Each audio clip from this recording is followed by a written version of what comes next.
Hey y'all, welcome back to another episode of Millennial Mommyin. Today I got a good one for y'all. So, real quick story. I always thought I would be a boy mom. Always. I just thought that's what the Lord had for me. I thought that's what I would be suited to do. I'm not super girly. I played so many sports growing up. I just thought I would be a natural boy mom fit. Baby, the Lord said, tell him your plans and he and you will laugh. 2 girls. I have 2 girls. Can't buy a boy, but guess what? I love it here. So today we are going to get into 10 things as we enter into Women's Month. 10 things that I want to make sure that I teach my daughters. I got my little cheat sheet here just in case I get nervous and forget. All right, let's get into it. So before we get into the list, why do I even have a list? I look back and I think my parents did a phenomenal job with me, okay? I have a brother and a sister. I feel like I'm very well versed in life because they prepared me. They're a little older than me, and I really feel like they took me under their wing. And they helped me to avert a lot of heartache, a lot of pain, a lot of... no, what the earring that fell out the ear during the video. I really feel like my parents and my siblings did a phenomenal job with me. Not to toot my own horn. This is really to give them all the credit and the praise. And I feel like if I could fast forward and see my girls as grown women, what would they say that they really remember about what their mom taught them, what their parents taught them, what mom and dad really honed in on and made sure they knew, right? So these are my 10 things. So I feel like with social media, with all the pressures of the world, with all the access that our children have, different from what we had, I just feel like there are things that I want to make sure that they know, that mommy and daddy really, really want you to just hone in on these things, no matter what anyone tells you, no matter what the world thinks. If you have this playlist, I think you'll be all right. Okay, number one. Number one, and if they don't hear me say anything else, you are the magic. You are the magic. There's no one else made like you. Even you and your sister are different. You have God-given gifts that were placed in you the day you were created. And your purpose, your drive, your reason for being here is your magic. And however you come about finding and exploring and realizing what those purposes are or what that purpose is, therein lies your magic, therein lies your passions, and I want that for them so badly. But if they know nothing else, know that they are the magic. Everything they need is already inside them. If they don't hear me say nothing else, you are the magic.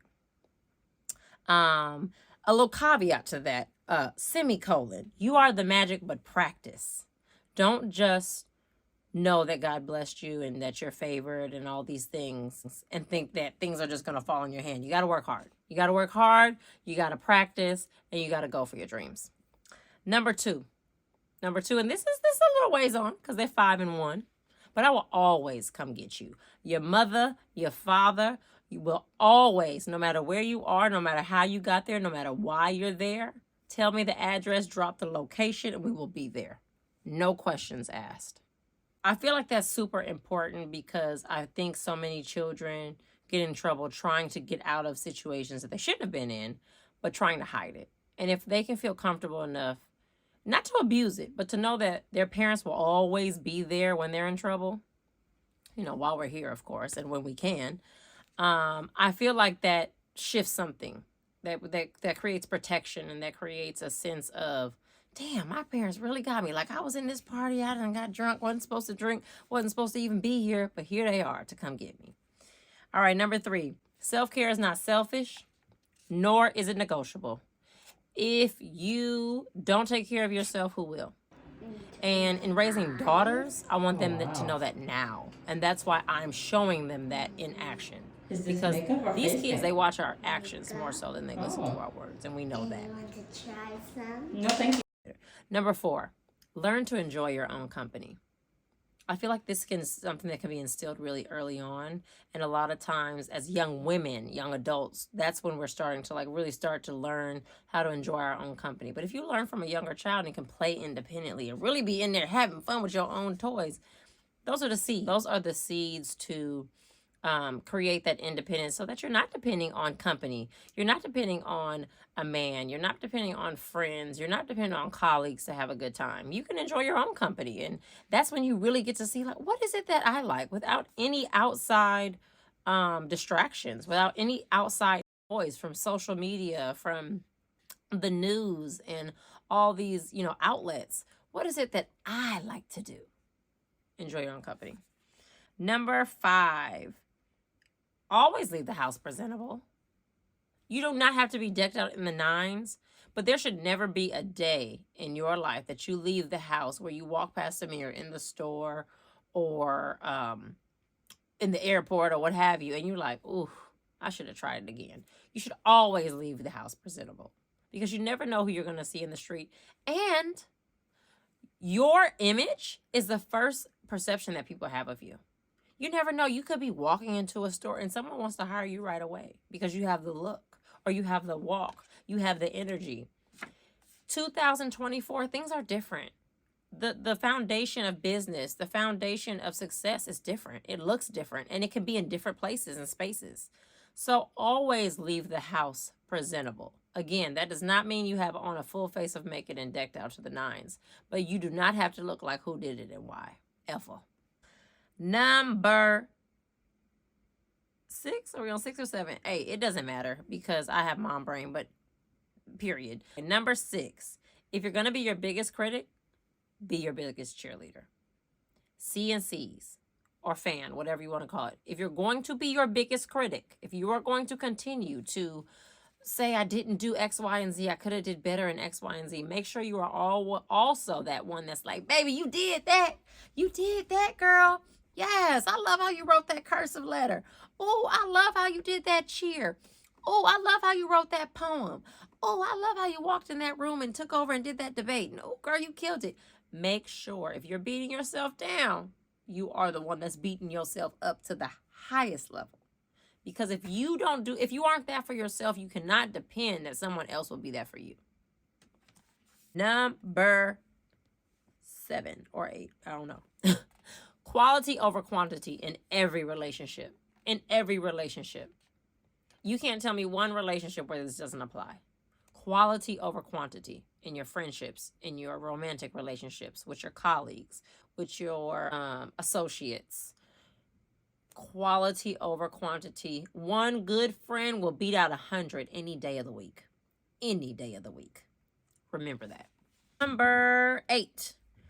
You are not your hair, but your hair is your crown. Okay. So learn to love it, learn to embrace it, learn to care for it, and be proud of the mane that you have because, as we navigate through the world in places and spaces, as black women, our hair is absolutely an accessory. We can wear it now, we can wear it straight, we can wear it curly, we can do so much, we can dye it again. Our hair is absolutely a core part of our strength. And while I say it does not define you, it absolutely can make you feel better about yourself. Whether you have long hair, short hair, bald, or what have you, your hair is your crown. And cutting your hair off is an empowering feeling to know that I can still strip myself of all this mane and still feel just as beautiful with my God-given beauty. So remember that your hair is not who you are. It does not define you, but it is your crown. And while you were wearing that crown, wear it proudly.